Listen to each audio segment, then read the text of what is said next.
किसी नगर में एक सेठ जी रहते थे। उनके घर के नज़दीक में एक मंदिर था।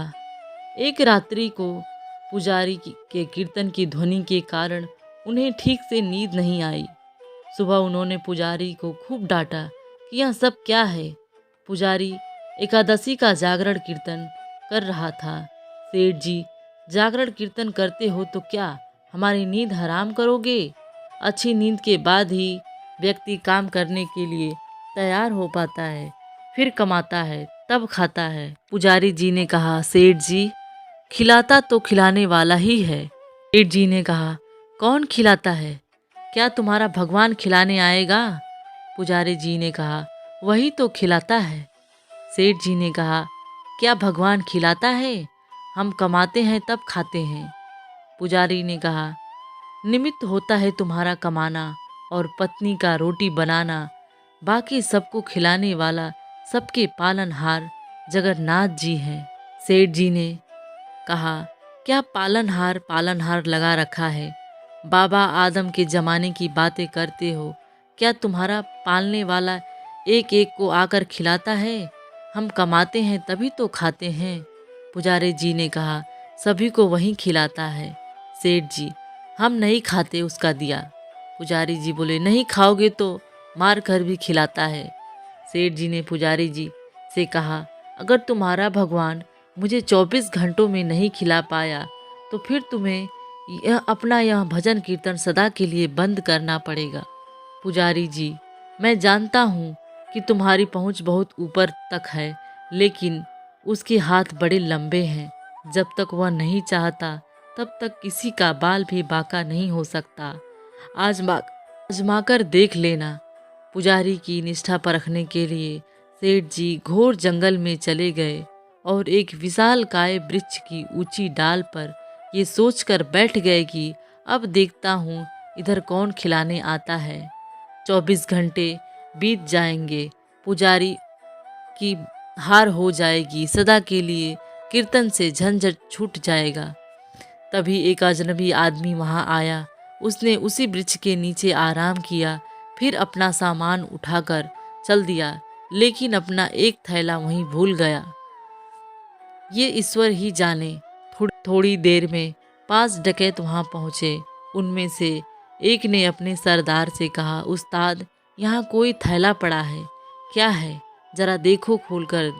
देखा उसने तो गर्मा गर्म भोजन टिफिन रखा हुआ था। उस्ताद, भूख लगी है, लगता है यह भोजन भगवान ने हमारे लिए भेजा है। अरे, तेरा भगवान यहाँ कैसे भोजन भेजेगा? हमको पकड़ने आया, तेरा भगवान यहाँ कैसे भोजन भेजेगा? हमको पकड़ने या फंसाने के लिए किसी शत्रु ने जहर डालकर वह टिफिन रखा होगा, अथवा पुलिस का कोई षड्यंत्र होगा। इधर उधर देखा, लेकिन कोई आदमी नहीं था। तब डाकुओं के मुखिया ने जोर से आवाज़ लगाई, कोई हो तो बताए, यह थैला यहाँ कौन छोड़ गया है? सेठ जी ऊपर से बैठे बैठे सोचने लगे कि अगर मैं कुछ बोलूँगा तो मेरे ही गले पड़ जाएंगे। वे तो चुप रहे, लेकिन जो सबके हृदय की धड़कनें चलाता है, भक्त वत्सल है, वह अपने भक्तों का वचन पूरा किए बिना शांत नहीं रह सकता। उसने उस डकैत को प्रेरित किया, उनके मन में प्रेरणा दी कि ऊपर भी देखे। उन्होंने ऊपर देखा तो वृक्ष की डाली पर एक आदमी बैठा हुआ था। डकैत चिल्लाए, अरे नीचे उतर। सेठ जी बोले, मैं नहीं उतरता। डकैत, क्यों नहीं उतरता? यह भोजन तूने ही रखा होगा। सेठ जी ने, मैंने नहीं रखा, कोई यात्री अभी यहाँ पर आया था, वहीं इसे भूलकर चला गया। डकैत, नीचे उतर, तूने ही रखा होगा जहर मिलाकर, और अब बचने के लिए बहाने बना रहा है। अब तुझे भी यह भोजन करना पड़ेगा। सेठ जी, मैं नहीं उतरूंगा, और खाना तो मैं बिल्कुल नहीं खाऊंगा। बोला, पक्का तूने खाने में जहर मिलाया होगा। अब नीचे उतर और ये तुझे खाना ही होगा। सेठ जी, मैं नहीं खाऊंगा, नीचे भी नहीं उतरूंगा। अरे कैसे नहीं उतरेगा? सरदार ने एक आदमी को हुक्म दिया और इसको जबरदस्ती नीचे उतारने के लिए सेठ को पकड़कर नीचे उतारा गया। डकैत ने बोला, ले खाना खा। सेठ जी ने कहा, मैं नहीं खाऊंगा।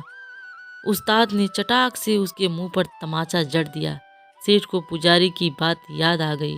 नहीं खाओगे तो मार कर भी खिलाएगा।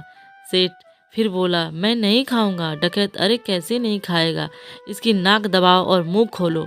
डकैतों ने सेठ की नाक दबाई और मुंह खुलवाया और जबरदस्ती खिलाने लगे।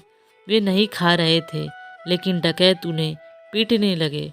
तब सेठ जी ने सोचा कि ये 5 हैं और मैं अकेला हूँ, नहीं खाऊंगा तो मेरी हड्डी पसली एक कर देंगे। इसलिए चुपचाप खाने लगे और मन ही मन मान गए कि बाप रे बाप, वह मार कर भी खिलाता है। डकैतों के रूप में आकर खिला, चाहे भक्तों के रूप में आकर खिला, लेकिन खिलाने वाला तो तू ही है।